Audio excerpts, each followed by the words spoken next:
Welcome, everybody. I'm Santiago Neeland, and this is The Divine Within, the invisible connection with God.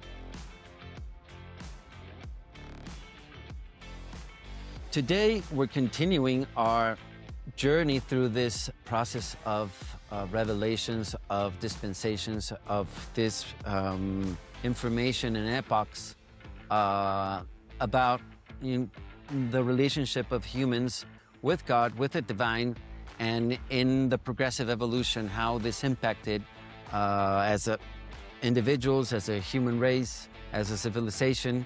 So today, I'm honored once more to have Derek with me. So in this episode, we'll continue the story of humanity's early spiritual history.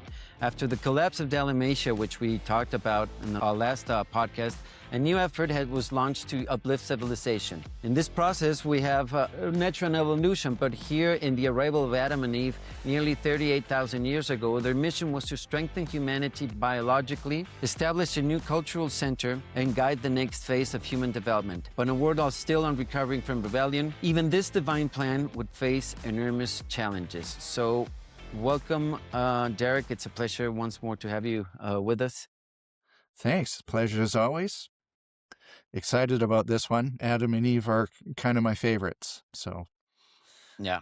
A lot of things to unpack there, and if we put them in the place where they are in the chronologic history of the universe, not only the planet, we can understand better, and we can, a lot of things make sense. So I'm excited about that. So let's dive in. First, we're going to be talking about the mission of Adam and Eve. So Adam and Eve were sent to Earth as a part of a long-standing cosmic plan designed to help evolutionary worlds progress. The role was not to create humanity, but to uplift it, introducing new genetics, stronger physical traits, and a cultural model capable of spreading civilization across the planet. Their arrival marked the beginning of the second epochal revelation in humanity's spiritual development.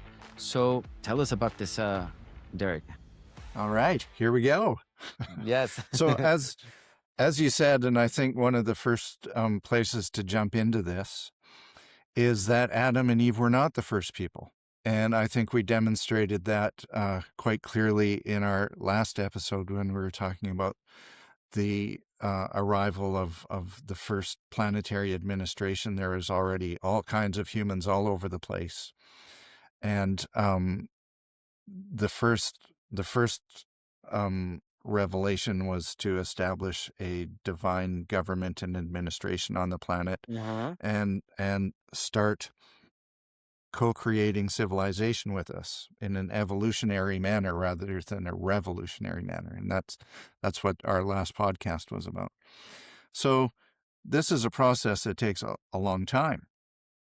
And even on a normal world that doesn't have a rebellion, this takes several 100,000 years usually. And during this time, as the culture and everything is progressing, ever so slowly, along with the ability for us to comprehend and go along with the leadings, we are evolving still biologically. And there's a certain point that we reach, which is called a biologic apex, at which point... and let me just point out for everybody. So we're talking about that we're integrating, the really the spark of life that started in the planet and how that evolves evolution. Throughout this evolution, exactly. These millions, billions of years. That's right. To the point where we have this framework for a human that is capable of receiving spiritual capabilities, right?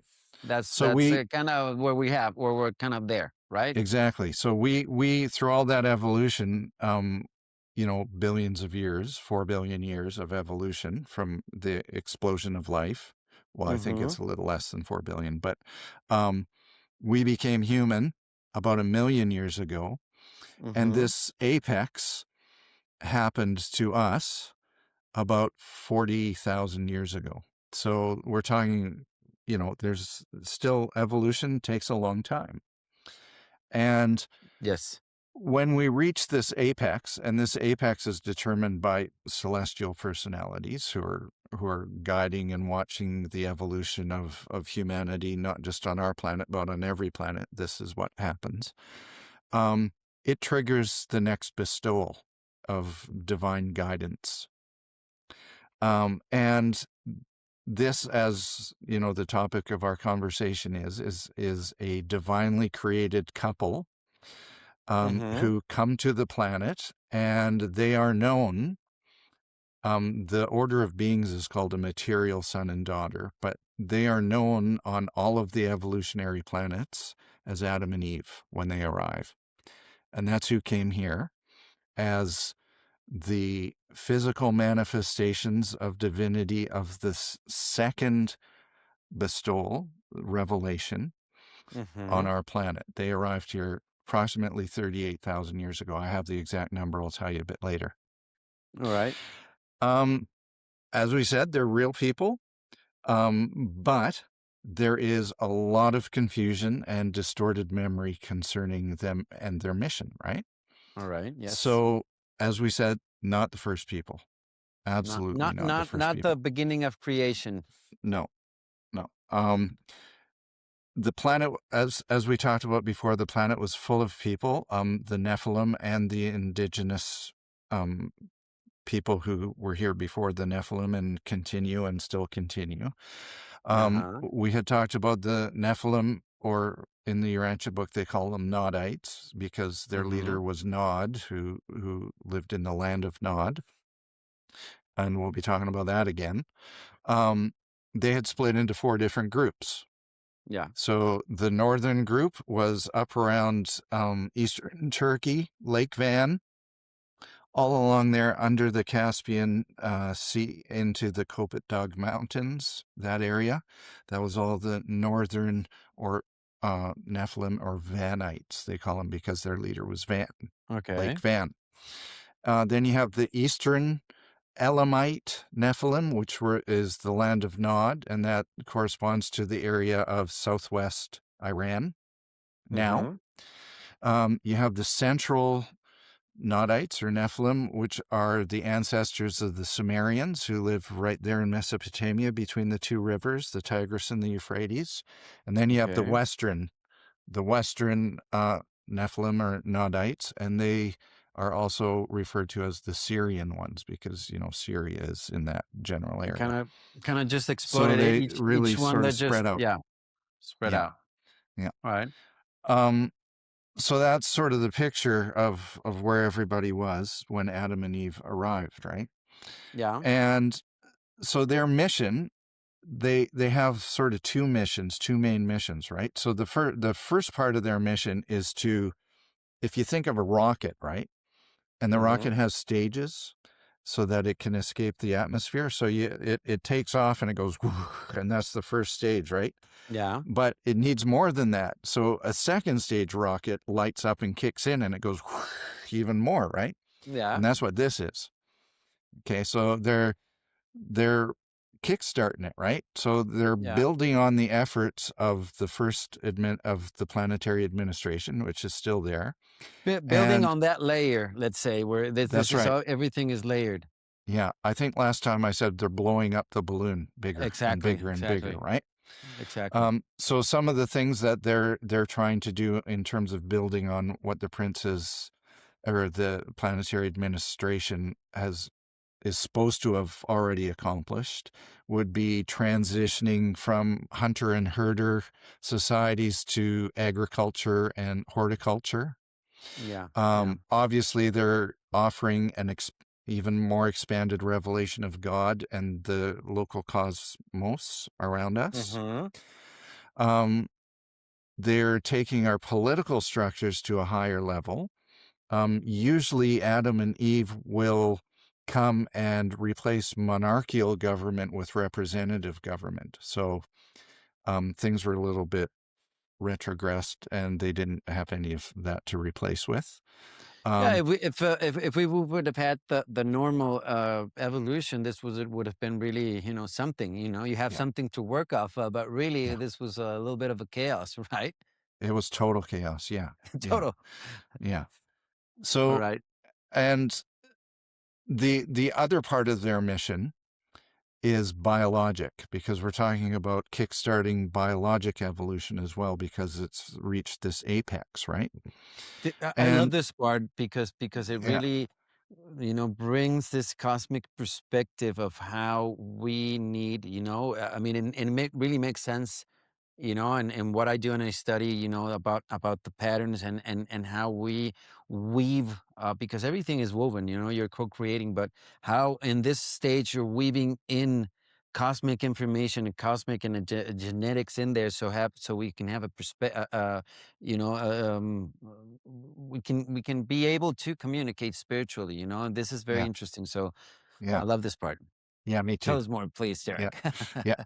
Um, so we have to remember that these are two divine beings Hmm. come to our planet for this purpose.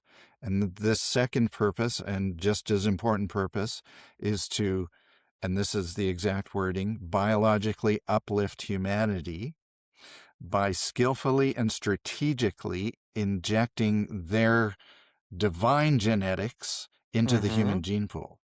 Hmm. Right. Hmm. So that's Love what it. they're doing. They're uplifting humanity by introducing divine genetics into the human gene pool.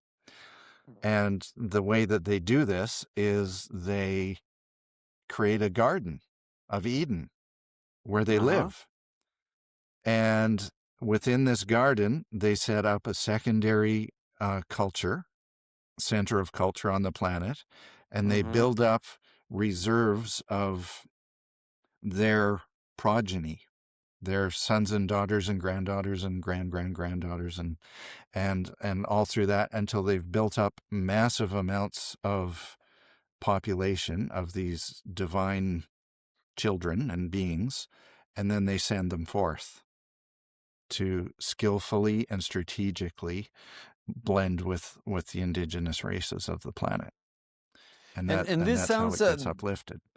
this is very interesting. I mean, from, Yeah, and you can look at it different ways. And the way that I like to look at this is, yeah, you're every time, and how I see genetics, how the more you blend, and this is like car- part of like saying, the becoming one, the more we blend, you see a lot of the genetic pool, physically and in many ways. The more that you blend, the more possibilities you have to know to bring up the good, traits, the good qualities of the good gene pool, let's say, upwards, and you can see, especially when you see, the offspring of mixed races.